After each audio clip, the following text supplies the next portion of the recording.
Gentleman from California yields back. Under the Speaker's announced policy of January 5th, 2011, the gentleman from Texas, Mr. Paul, is recognized for 60 minutes as the designee of the Majority Leader.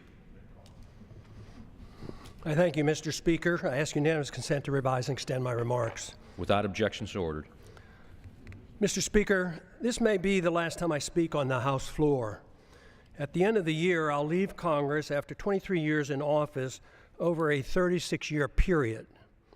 My goals in 1976 were the same as they are today: promote peace and prosperity by a strict adherence to the principles of individual liberty.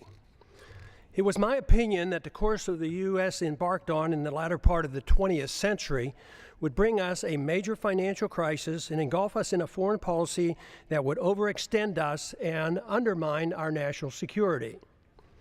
To achieve these goals, I sought the government would have had to shrink in size and scope, reduce spending, change the monetary system, and reject the unsustainable costs of policing the world and expanding the American empire. The problems seem to be overwhelming and impossible to solve, yet from my viewpoint, just following the constraints placed on the federal government by the Constitution would have been a good place to start. Just how much did I accomplish? In many ways, according to conventional wisdom, my off and on career in Congress from 1976 to 2012 accomplished very little. No name legislation, no name federal buildings or highways, thank goodness.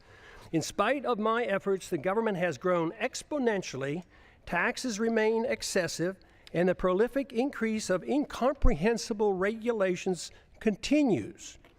Wars are constant and pursued without congressional declaration. Deficits rise to the sky. Poverty is rampant, and dependency on the federal government is now worse than any time in our history. All this with minimal concerns for the deficits and unfunded liabilities that common sense tells us cannot go on much longer.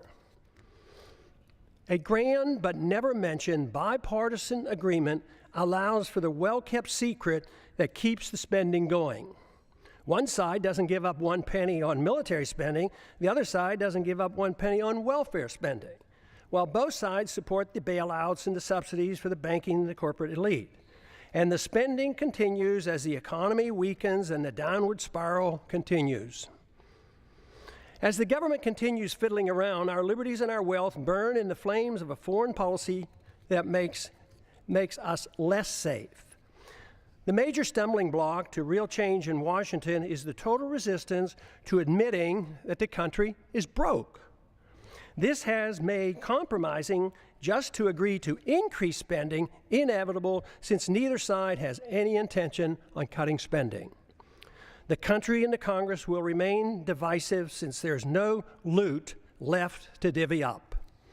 Without this recognition, the spenders in Washington will continue to march toward a fiscal cliff much bigger than the one anticipated this coming January.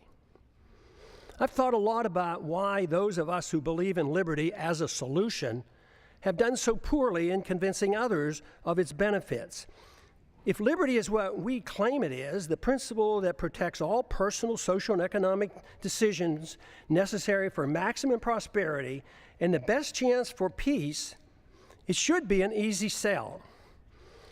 Yet history has shown that the masses have been quite receptive to the promises of authoritarians, which are rarely, if ever, fulfilled.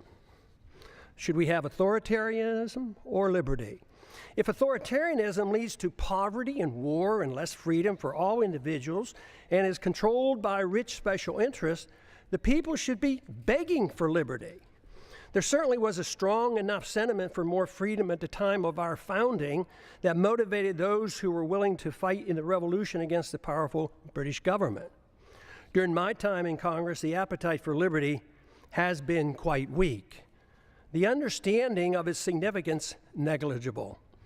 Yet the good news is that compared to 1976, when I first came to Congress, the desire for more freedom and less government in 2012 is much greater and growing, especially in grassroots America.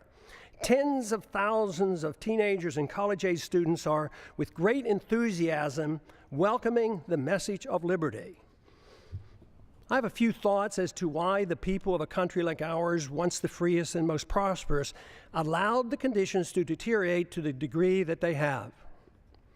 Freedom, private property, and enforceable voluntary contracts generate wealth.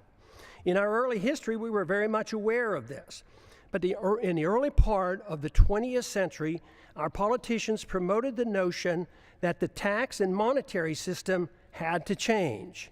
If we were to involve ourselves in excessive domestic and military spending, that is why Congress gave us the Federal Reserve and the income tax.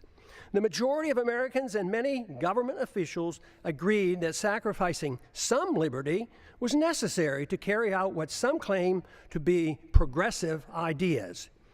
Pure democracy became acceptable. They failed to recognize that what they were doing was exactly opposite of what the colonists were seeking when they broke away from the British. Some complain that my arguments make no sense, since great wealth and the standard of living improved for many Americans over the last 100 years, even with these new policies. But the damage to the market economy and the currency has been insidious and steady. It took a long time to consume our wealth, destroy the currency, and undermine productivity, and get our financial obligations to a point of no return. Confidence sometimes lasts longer than deserved. Most of our wealth today depends on debt. The wealth that we enjoyed and seemed to be endless allowed concern for the principle of a free society to be neglected. As long as most people believed the material abundance would last forever, worrying about protecting a competitive, productive economy and individual liberty seemed unnecessary. The age of redistribution. This neglect ushered in an age of redistribution of wealth by government, kowtowing to any and all special interests, except for those who just wanted to be left alone.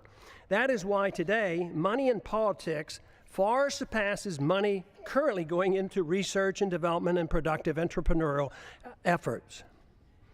The material benefits became more important than the understanding and promoting the principles of liberty and a free market. It is good that material abundance is a result of liberty, but materialism is all that we care. If materialism is all that we care about, problems are guaranteed. The crisis arrived because the illusion that wealth and prosperity would last forever has ended. Since it was based on debt and a pretense that debt can be papered over by an out-of-control fiat monetary system, it was doomed to fail. We have ended up with a system that doesn't produce enough even to finance the debt, and no fundamental understanding of why a free society is crucial to reversing these trends. If this is not recognized, the recovery will linger for a long time. Bigger government, more spending, more debt, more poverty for the middle class, and a more intense scramble by the elite special interests will continue. We need an intellectual awakening. Without an intellectual awakening, the turning point will be driven by economic law. A dollar crisis will bring the current out-of-control system to its knees.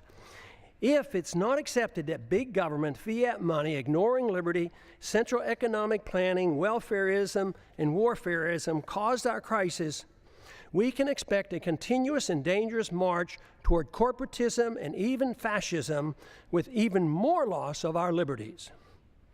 Prosperity for a large middle class, though, will become an abstract dream. This continuous move is no different than what we have seen in how our financial crisis of 2008 was handled. Congress first directed, with bipartisan support, bailouts for the wealthy. Then it was the Federal Reserve with its endless quantitative easing. If at first it doesn't succeed, try again. QE1, QE2, QE3, and with no results, we try QE indefinitely. That is, until it too fails. There is a cost to all of this, and let me assure you, delaying the payment is no longer an option. The rules of the market will extract its pound of flesh, and it won't be pretty. The current crisis elicits a lot of pessimism, and the pessimism adds to less confidence in the future. The two feed on themselves, making our situation worse. If the underlying cause of the crisis is not understood, we cannot solve our problems. The issue of warfare and welfare, deficits, inflationism and corporatism, bailouts and authoritarianism cannot be ignored. By only expanding these policies, we cannot expect good results. Everyone claims support for freedom, but too often it's for one's own freedoms and not for others. Too many believe that there must be limits on freedom. They argue that freedom must be directed and managed to achieve fairness and equality, thus making it acceptable to curtail through force certain liberties. Some decide what and whose freedoms to be limited. These are the politicians whose goal in life is power. Their success depends on gaining support from special interests. We don't need more isms. The great news is the answer is not to be found in more isms. The answers are to be found in more liberty, which costs so much less. Under these circumstances, spending goes down, wealth production goes up, and the quality of life improves. Just this recognition, especially if we move in this direction, increases optimism, which in itself is beneficial. The follow-through with sound policies are required, which must be understood and supported by the people. But there is good evidence that the generation coming of age at the present time is supportive of moving in the direction of more liberty and self-reliance. The more this change in direction and the solutions become known, the quicker will be our return to optimism. Our job for those of us who believe that a different system than the one that we had for the last 100 years has driven us to this unsustainable crisis is to be more convincing that there is a wonderful, uncomplicated, and moral system that provides the answers. We had a taste of it in our early history. We need not give up on the notion of advancing this cause. It worked, but we allowed our leaders to concentrate on the material abundance that freedom generates while ignoring freedom itself. Now we have neither, but the door is open out of necessity for an answer. The answer available is based on the Constitution, individual liberty, and prohibiting the use of government force to provide privileges and benefits to all special interests. After over 100 years, we face a society quite different from the one that was intended by the founders.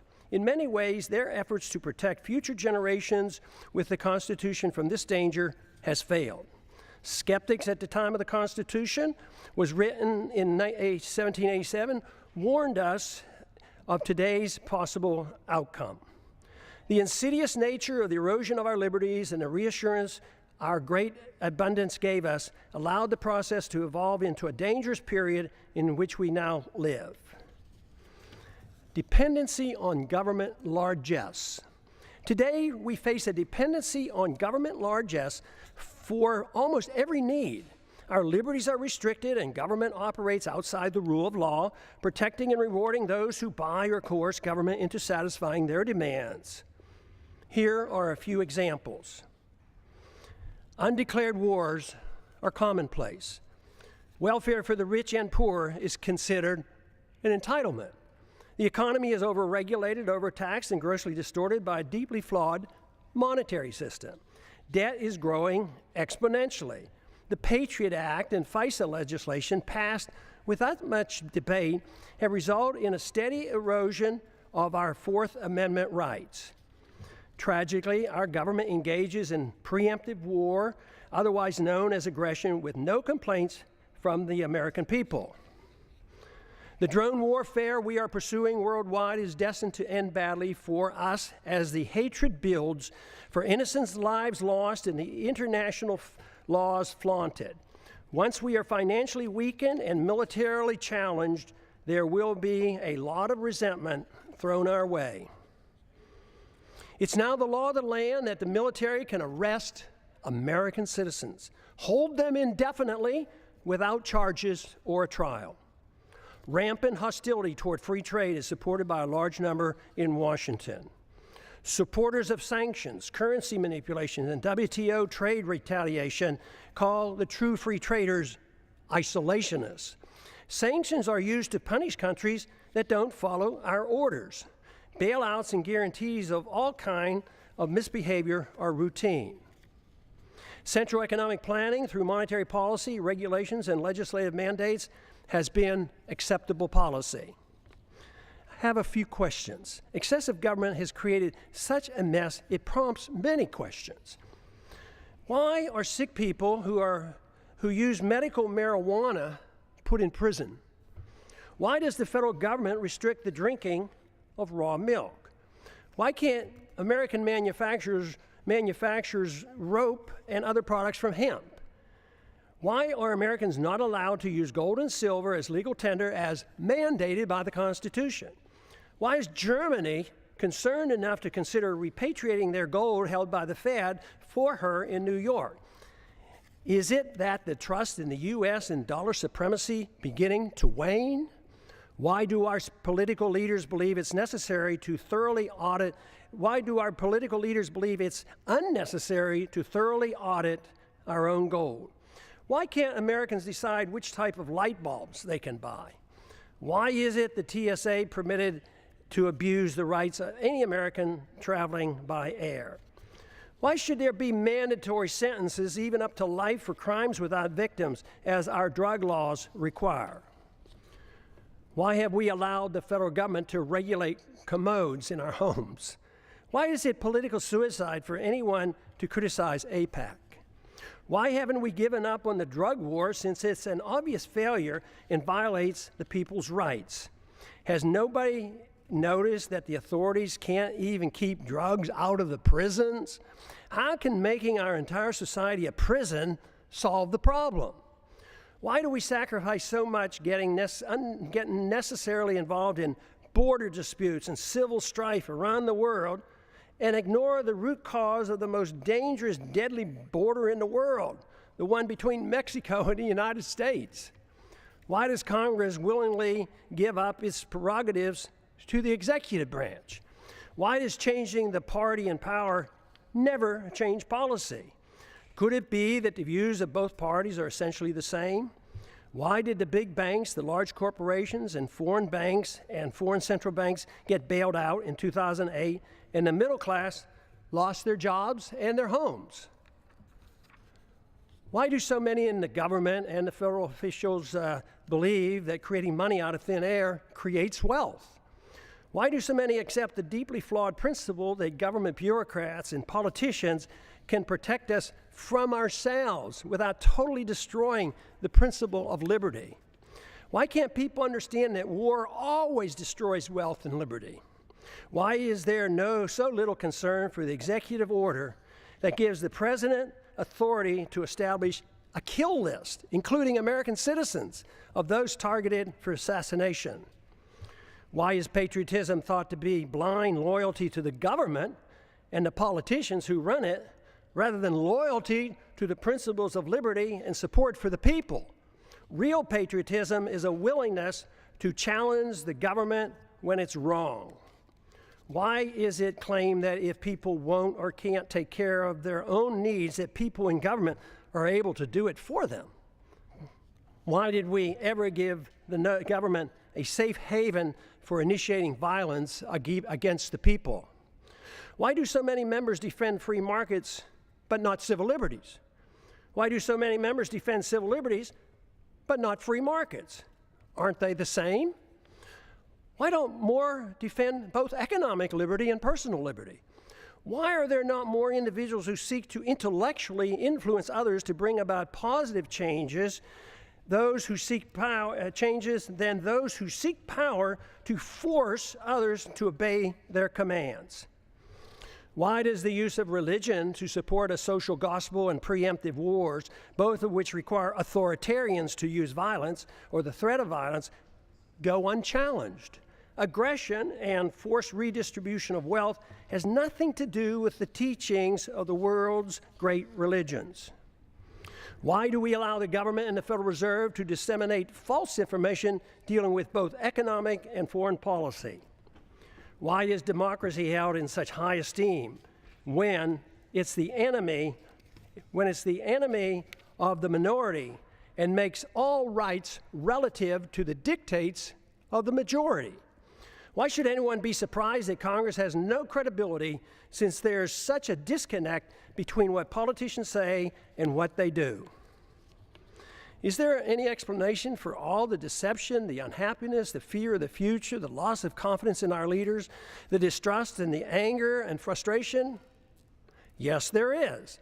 And there's a way to reverse these attitudes. The negative perceptions are logical and a consequence of bad policies bringing about our problems.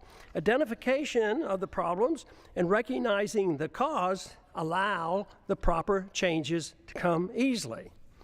We should have more trust in ourselves, less in the government. Too many people have far too long placed too much confidence and trust in government and not enough in themselves. Fortunately, many are now becoming aware of the seriousness of the gross mistakes of the past several decades. The blame is shared by both political parties. Many Americans now are demanding to hear the plain truth of things and want the demagoguing to stop. Without this first step, solutions are impossible. Seeking the truth and finding the answers in liberty and self-reliance promotes the optimism necessary for restoring prosperity. The task is not that difficult if politics doesn't get in the way. We have allowed ourselves to get into such a mess for various reasons. Politicians deceive themselves as to how wealth is produced. Excessive confidence is placed in the judgment of politicians and bureaucrats. This replaces the confidence in a free society. Too many in high places of authority became convinced that only they, armed with arbitrary government power, can bring about fairness while facilitating wealth production. This always proves to be a utopian dream and destroys wealth and liberty. It impoverishes the people and rewards the special interests who end up controlling both parties.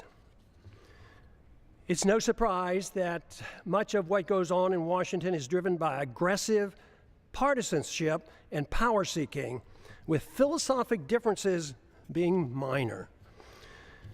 Economic ignorance is commonplace. Keynesianism continues to thrive, although today it is facing healthy, enthusiastic rebuttals. Believers in military Keynesianism and domestic Keynesianism continue to desperately promote their failed policy as the economy languishes in a deep slumber. Supporters of all government edicts use humanitarian arguments to justify them. Humanitarian arguments are always used to justify government mandates related to the economy, monetary policy, foreign policy, and personal liberty. This is on purpose to make it more difficult to challenge. But initiating violence for humanitarian reasons is still violence. Good intentions are no excuse and are just as harmful as when the people use and force with bad intentions. The results are always negative. The immoral use of force is the source of man's political problems. Sadly, many religious groups, secular organizations, and psychopathic authoritarians endorse government-initiated force to change the world. Even when the desired goals are well-intentioned, or especially when they're well-intentioned, the results are dismal. The good results sought never materialize. The new problems created require even more government force as a solution. The net result is institutionalizing government-initiated violence and morally justifying it on humanitarian grounds. This is the same fundamental reason our government uses force for invading other countries at will, central economic planning at home, and the regulation of personal liberty and habits of our citizens. It is rather strange that unless one has a criminal mind and no respect for other people and their property, no one claims it's permissible to go into one's neighbor's house and tell them how to behave, what they can eat, smoke, and drink, or how to spend their money. Yet, rarely is it asked why is it morally acceptable that a stranger with a badge and a gun can do the same thing in the name of law and order. Any resistance is met with brute force, fines, taxes, arrests, and even imprisonment. This is done more frequently every day without a search warrant. No government monopoly over initiating violence is what we need. Restraining aggressive behavior is one thing, but legalizing a government monopoly for initiating aggression can only lead to exhausting liberty associated with chaos, anger, and a breakdown of civil society. Permitting such authority and expecting a saintly behavior from the bureaucrats and the politicians is a pipe dream. We now have a standing army of armed bureaucrats in the TSA, CIA, FBI, Fish and Wildlife, FEMA, IRS, Corps of Engineers, etc., numbering over 100,000. Citizens are guilty until proven innocent in the unconstitutional administrative courts.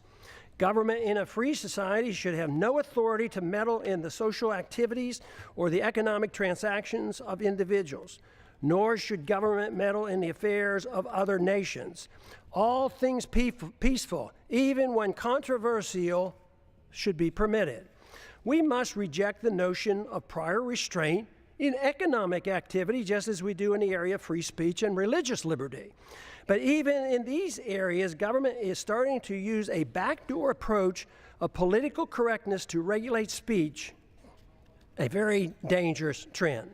Since 9/11, monitoring speech on the internet is now a problem since warrants are no longer required. The proliferation of federal crimes. The Constitution established 4 federal crimes. Today, the experts can't even agree on how many federal crimes are now on the books. They number into the thousands. No one person can comprehend the enormity of the legal system, especially the tax code. Due to the ill-advised drug wars and the endless federal expansion of the criminal code, we have over 6 million people under correctional suspension, more than the Soviets ever had and more than any other nation today, including China.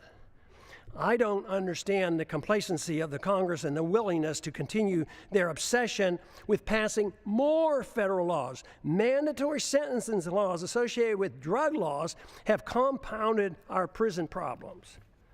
The Federal Register is now 75,000 pages long, and the tax code 72,000 pages, and expands every year.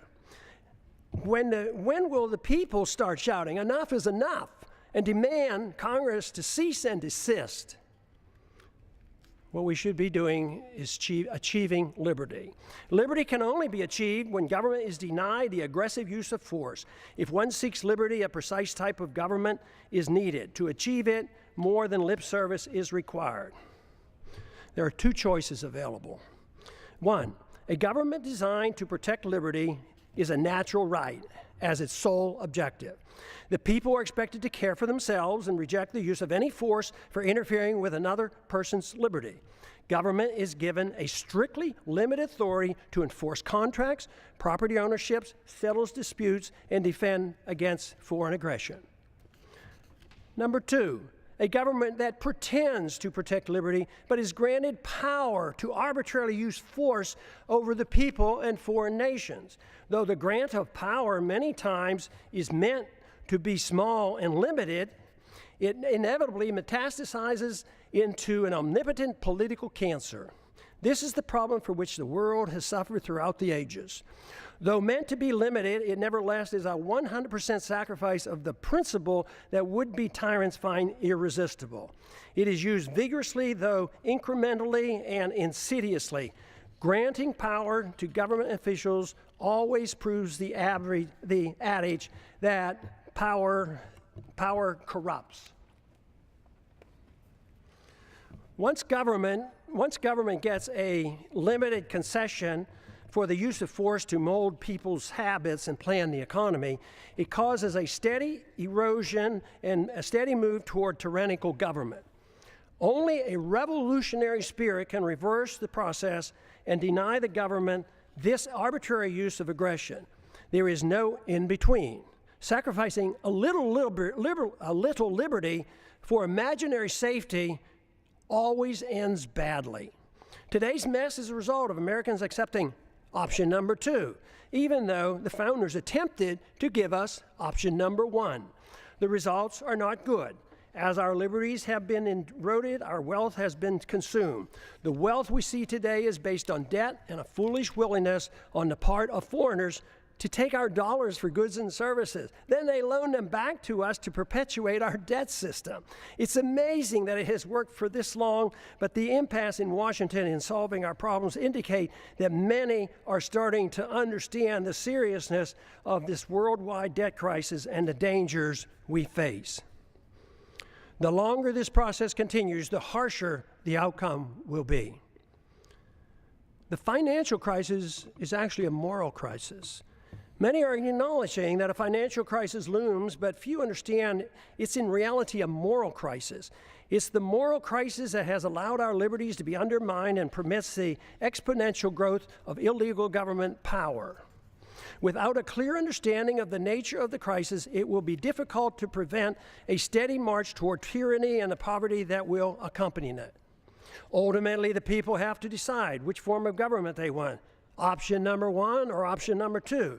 There is no other choice. Claiming there is a choice of a little tyranny is like describing pregnancy as a touch of pregnancy. It is a myth to believe that a mixture of free markets and government central economic planning is a worthy compromise. What we see today is a result of that type of thinking, and the results speak for themselves. A culture of violence. Americans now suffer from a culture of violence. It is easy to reject the initiation of violence against one's neighbor, but it's ironic that the people arbitrarily and freely anoint government officials with monopoly power to initiate violence against the American people, practically at will. Because it's the government that initiates force, most people accept it as being legitimate. Those who exert the force have no sense of guilt. It is believed by too many, that governments are morally justified in initiating violence supposedly to do good. They incorrectly believe that this authority has come from the consent of the people. The minority, or victims of government violence, never consented to suffer the abuse of government mandates, even when dictated by the majority. Victims of TSA excesses never consented to this abuse. This attitude has given us a policy of initiating war to do good as well. It is claimed that war to prevent war for noble purposes is justified. This is similar to what we were once told that, quote, destroying a village to save a village, close quote, was justified. It was said by a U.S. Secretary of State that the loss of 500,000 Iraqis, mostly children, in the 1990s as a result of American bombs and sanctions was worth it to achieve the good we brought to the people of Iraq. And look at the mess that Iraq is in today. Government use of force to mold social and economic behavior at home and abroad has justified individuals using force on their own terms. The fact that violence by government is seen as morally justified is the reason why violence will increase when the big financial crisis hits and becomes a political crisis as well. First, we recognize that individuals shouldn't initiate violence. Then we give the authority to the government. Eventually, the immoral use of government violence, when things go badly, will be used to justify an individual's right to do the same thing. Neither the government nor individuals have the moral right to initiate violence against another, yet we are moving toward the day when both will claim this authority. If this cycle is not reversed, society will break down. When needs are pressing and conditions deteriorate and rights become relative to the demands and the whims of the majority, it's then not a great leap for individuals to take it upon themselves to use violence to get what they claim is theirs. As the economy deteriorates and the wealth discrepancy increase, as they already are occurring, violence increases as those in need take it in their own hands to get what they believe is theirs. They will not wait for a government rescue program. When government officials wield power over others to bail out the special interests, even with disastrous results to the average citizens, they feel no guilt for the harm they do. Those who take us into undeclared wars, with many casualties resulting, never lose sleep over the deaths and the destruction their bad decisions caused. They are convinced that what they do is morally justified, and the fact that many suffer just can't be helped. When the street criminals do the same thing, they too have no remorse, believing that they are only taking what is rightfully theirs. All moral standards become relative, whether it's bailouts, privileges, government subsidies, or benefits for some from inflating a currency. It's all part of a process justified by a philosophy of forced redistribution of wealth. Violence or a threat of such is the instrument required and unfortunately is of little concern of most members of Congress. Some argue it's only a matter of fairness, that those in need are cared for. There are two problems with this. First, the principle is used to provide a greater amount of benefits to the rich than to the poor. Second, no one seems to be concerned about whether or not it's fair to those who end up paying for all the benefits. The costs are usually placed on the backs of the middle class and are hidden from the public eye. Too many people believe government handouts are free, like printing money out of thin air and there's no cost. That deception is coming to an end. The bills are coming due, and that's what the economic slowdown is all about. Sadly, we have become accustomed to living with the illegitimate use of force by government. It is the tool for telling the people how to live, what to eat and drink, what to read, and how to spend their money. To develop a truly free society, the issue of initiating force must be understood and rejected. Granting to government even a small amount of force is a dangerous concession. Limiting government excesses versus a virtuous moral people. Our Constitution, which was intended to limit government power and abuse, has failed. The founders warned that a free society depends on a virtuous and moral people. The current crisis reflects that their concerns were justified. Many politicians and pundits are aware of the problems we face, but spend all their time in trying to reform government. The sad part is that the suggested reforms almost always leads to less freedom, and the importance of a virtuous and moral people is either ignored or not understood. The new reforms serve only to further undermine liberty. The compounding effect has given us the steady erosion of liberty and the massive expansion of debt. The real question is, if it is liberty we seek, should most of the emphasis be placed on government, reform, or trying to understand what a virtuous and moral people means and how to promote it? The Constitution has not prevented the people from demanding handouts for both rich and poor in their efforts to reform the government, while ignoring the principles of a free society. All branches of our government today are controlled by individuals who use their power to undermine liberty and enhance the welfare warfare state, and frequently their own wealth and power. If the people are unhappy with the government performance, it must be recognized that government is merely a reflection of an immoral society that rejected a moral government of constitutional limits on power and love of freedom. If this is the problem, all the tinkering with thousands of pages of new laws and regulations will do nothing to solve the problem. It is self-evident that our freedoms have been severely limited, and the apparent prosperity we still have is nothing more than leftover wealth from a previous time. This fictitious wealth based on debt and benefits from a false trust in our currency and credit will play havoc with our society when the bills come due.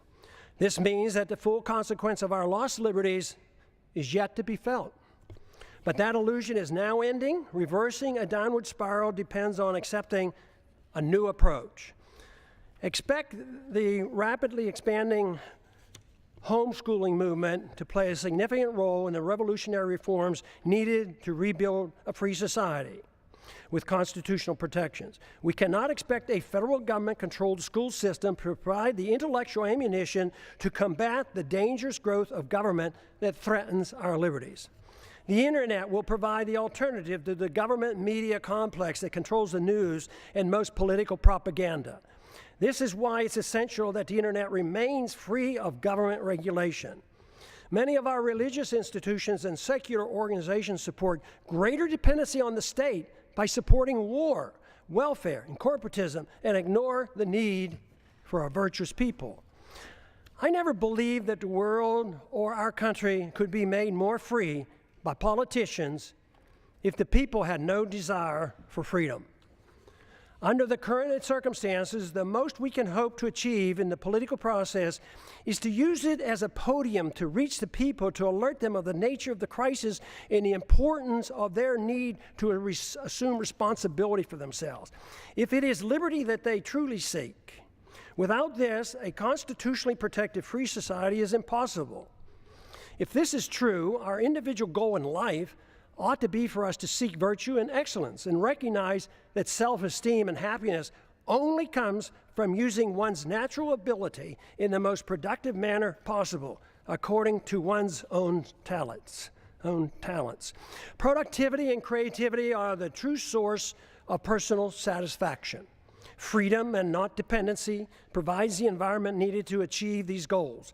Government cannot do this for us. It only gets in the way. When the government gets involved, the goal becomes a bailout or a subsidy, and these cannot provide a sense of personal achievement. Achieving legislative power and political influence should not be our goal. Most of the change, if it is to come, will not come from the politicians, but rather from individuals, family, friends, intellectual leaders, and our religious institutions. The solution can only come from rejecting the use of coercion, compulsion, government commands, and aggressive force to mold social and economic behavior.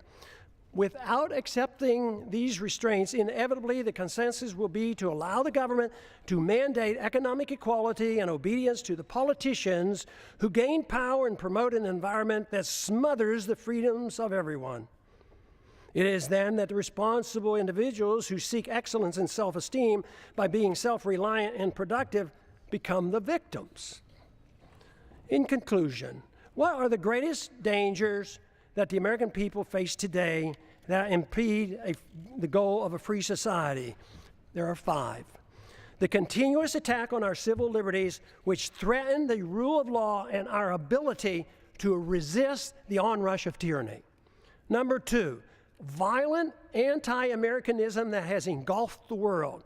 Because the phenomenon of blowback is not understood or denied, our foreign policy is destined to keep us involved in many wars that we have no business being in. National bankruptcy and a greater threat to our national security will result. Number 3, the ease in which we go to war, without a declaration by Congress, but accepting international authority from the UN or NATO, even for preemptive wars, otherwise known as aggression. A financial political crisis as a Number 4, a financial political crisis as a consequence of excessive debt, unfunded liabilities, spending, bailouts, and gross discrepancy in wealth distribution, going from the middle class to the rich. The danger of central economic planning by the Federal Reserve must be understood. World government taking over local and U.S. sovereignty by getting involved in the issues of war, welfare, trade, banking, a world currency, taxes, property, ownership, and private ownership of guns must be addressed. Happily, there's an answer for these very dangerous trends. What a wonderful world it would be if everyone accepted the simple moral premise of rejecting all acts of aggression. The retort to such a suggestion is always, it's too simplistic, too idealistic, impractical, naive, utopian, dangerous, and unrealistic to strive for such an ideal. The answer to that is that for thousands of years, the acceptance of government force to rule over the people at the sacrifice of liberty was considered moral and the only available option for achieving peace and prosperity. What could be more utopian than that myth? Considering the results, especially looking at the state-sponsored killing by nearly every government during the 20th century, estimated to be in the hundreds of millions of people, it's time to reconsider this grant of authority to the state. No good has ever come from granting monopoly power to the state to use aggression against the people to arbitrarily mold human behavior.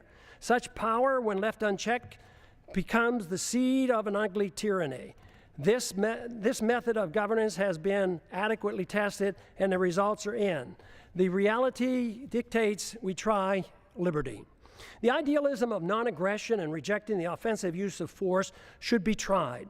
The idealism of government-sanctioned violence has been abused throughout history and is the primary source of poverty and war. The theory of a society being based on individual freedom has been around for a long time. It's time to take a bold step and actually permit it by advancing this cause rather than taking a step backwards, as some would like us to do today. Today, the principles of habeas corpus, established when King John signed the Magna Carta in 1215, is under attack in our own government. There's every reason to believe that a renewed effort with the use of the internet, that we can instead advance the cause of liberty by spreading an uncensored message that will serve to rein in government authority and challenge the obsession with war and welfare. What I'm talking about is a system of government guided by the moral principles of peace and tolerance. The founders were convinced that a free society could not exist without a moral people. Just writing rules won't work if the people choose to ignore them. Today, the rule of law written in the Constitution has little meaning for most Americans, especially those who work in Washington, D.C. Benjamin Franklin claimed, quote, "Only a virtuous people are capable of freedom." John Adams concurred, quote, "Our Constitution was made for a moral and religious people. It is wholly inadequate for the government of any other." A moral people must reject all violence in an effort to mold people's beliefs or habits. A society that boos or ridicules the golden rule is not a moral society. All great religions endorse the golden rule. The same moral standards that individuals are required to follow should apply to all government officials. They cannot be exempt. The ultimate solution is not in the hands of the government. The solution falls on each and every individual with guidance from family, friends, and community. The number one responsibility for each of us is to change ourselves with hope that others will follow. This is of greater importance than the working on changing the government. That is secondary to promoting a virtuous society. If we can achieve this, then the government will change. It doesn't mean that political action or holding office has no value. At times, it does nudge policy in the right direction. But what is true is that when seeking office is done for personal aggrandizement, money, or power, it becomes useless if not harmful.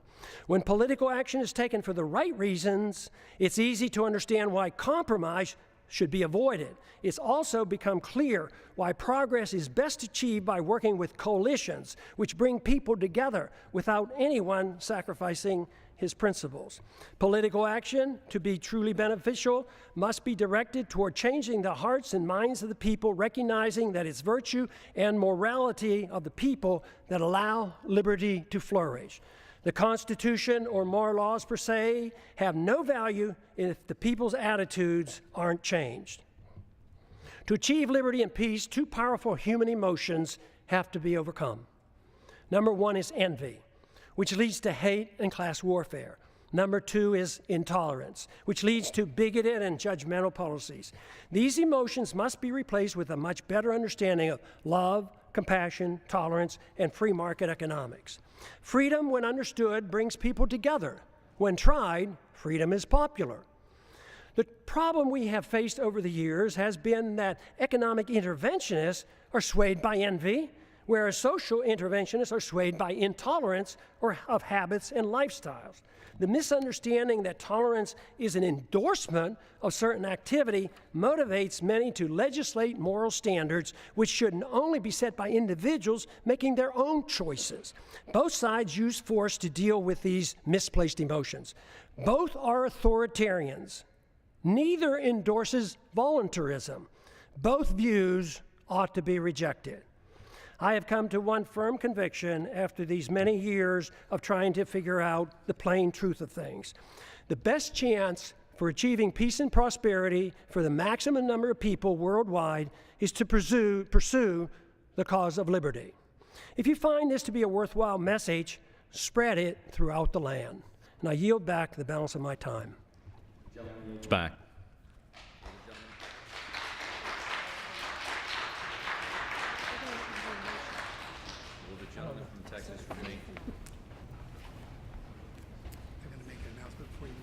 Following the constraints placed on the federal government by the Constitution would have been a good place to start. Just how much did I accomplish? In many ways, according to conventional wisdom, my off and on career in Congress from 1976 to 2012 accomplished very little. No name legislation, no name federal buildings or highways, thank goodness. In spite of my efforts, the government has grown exponentially, taxes remain excessive, and the prolific increase of incomprehensible regulations continues. Wars are constant and pursued without congressional declaration. Deficits rise to the sky. Poverty is rampant, and dependency on the federal government is now worse than any time in our history. All this with minimal concerns for the deficits and unfunded liabilities that common sense tells us cannot go on much longer. A grand but never mentioned bipartisan agreement allows for the well-kept secret that keeps the spending going.